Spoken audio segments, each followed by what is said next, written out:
Youth season. Awesome. Woo.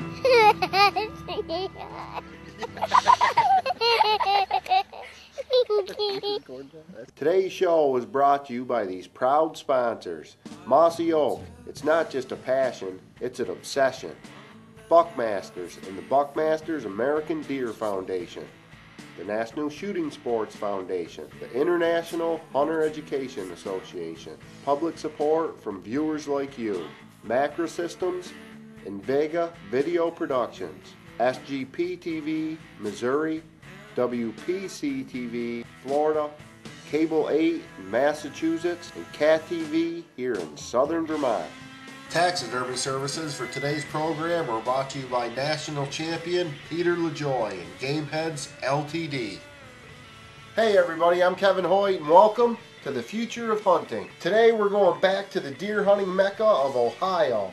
This state is known for shooting monster bucks and has quickly risen to the top of the list as one of the nation's best trophy destinations. Now we're not just going to Ohio, we're going to one of my favorite locations and one of the nation's premier hunting properties, Dutchmans Hunting Paradise.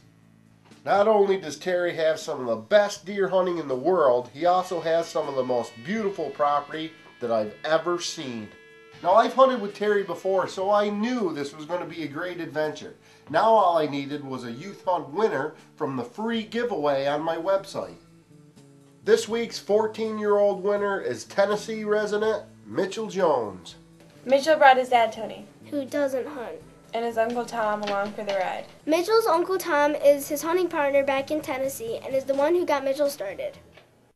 Well, I'm Russ Thornberry, Editor-in-Chief of Buckmasters Magazine, and I want to encourage you to take a youngster or two or three hunting. The future of the sport depends on it, and there's lots of kids out there that need someone to lead them, because if you don't take them, who will? You don't have to be a parent to be a mentor. That's right, any responsible adult who hunts can be a mentor and share this wonderful experience. You can also enter my contest to win a free hunt just like this one. You don't have to have kids to enter, you just need a youth hunter. Like I said, Dutchman's Hunting Paradise is famous for world-class bucks, and the four of us were ready to go. Now you just gotta find a Rackosaurus like that guy. Actually, that buck's too big. Too big? That's like too much money and too much chocolate. Because Terry runs such a strict trophy program, we were there on a cull hunt for what's known as a management buck. That's a 4-year-old or older buck with 8 points or less. Although these monsters are considered trophies anywhere else in the country, at Dutchman's they're considered inferior, and Terry wants to remove the genetics before the breeding season. Our hunters arrived at the property the afternoon before the scheduled hunt, so they took full advantage of the extra time to do some power scouting on the immense property. Did I say scouting? I meant to say sending up the area and jumping rackers like this. Only kidding, they did find a lot of deer sign, like this scrape and overhanging licking branch. Plus, they did see a few deer without spooking them. This will be a nice buck in a couple of years.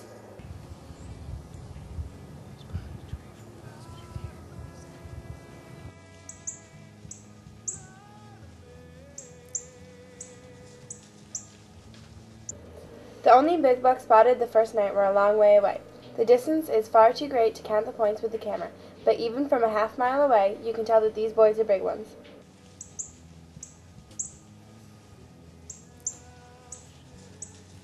You could feel the anticipation as we headed back to the lodge for the night. If you noticed, I said lodge and not camp. You can tell it's Whitetail related by the custom painted exterior doors, but it's far too big and modern to be called a camp. Even the garage was custom painted, and it made the lodge very cool and very unique. The amount of time and detail that went into this is awesome. Inside the camp has all the comforts of home with a few added extras. I did say hunting lodge, right? Everywhere you look, there's Whitetail memorabilia and some really, really big bucks. Was that a giant flat screen TV I saw? Yeah, with full cable, but we were talking about the lodge at Dutchman's Hunting Paradise. Complete with a fully stocked kitchen and laundry room, it has large, comfortable, and private bedrooms. It's everything you could ask for in paradise. And if you still have problems dreaming of giant antlers, Just take a look at the distant horizon out the back window at dusk. Hi, this is Rick Story, U.S. Sportsman's Alliance. I'm asking you to follow Kevin's lead and take somebody hunting who's never been out before. I don't know about you guys, but I'm ready to watch today's hunt. But before we do that, let's take a look at today's fan mail. Hey everybody, welcome to Fan Mail. Parental guidance is recommended as usual. Today we're going back to the internet to a comment posted on one of my YouTube videos. Today's genius calls himself Quantum Leap. And their comment reads, okay, take the Sundarbans region in the Ganges Delta in India, Bengal. It's a forest marsh area of about 10,000 square miles. Man doesn't venture in there due to fear and religious reasons, making this area one of the only truly balanced regions left on Earth. Deer, tigers, and all forms of animals surviving with no overpopulation, disease, or devegetation. I bet hunters would still look at this region and figure they could help by plugging a few animals. Modern hunting by man is a sick pastime. Well, I noticed one thing that you left out of your perfectly balanced region is you. What about mankind? Now, if there was just a way to get people out of the United States. And all animals surviving with no overpopulation? You're kidding me, right? What about natural reproduction? And what do the tigers eat? I'll tell you what they eat. Anything they can catch, including those precious deer.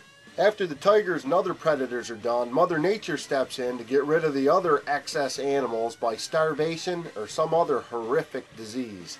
All animals are self-sustaining, and if we don't hunt them, then Mother Nature will step in and simply find a different way.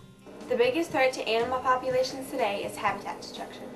Even the mighty Ganges is falling victim to human encroachment little by little, day by day. And hunters are the only ones saving the wildlife and their habitat. So the only accurate and correct portion of the writer's letter is that someday the Ganges might be in trouble and need more protection, and hunting will probably be the only logical and proven way to save it. Just like here in the U.S., where we have people.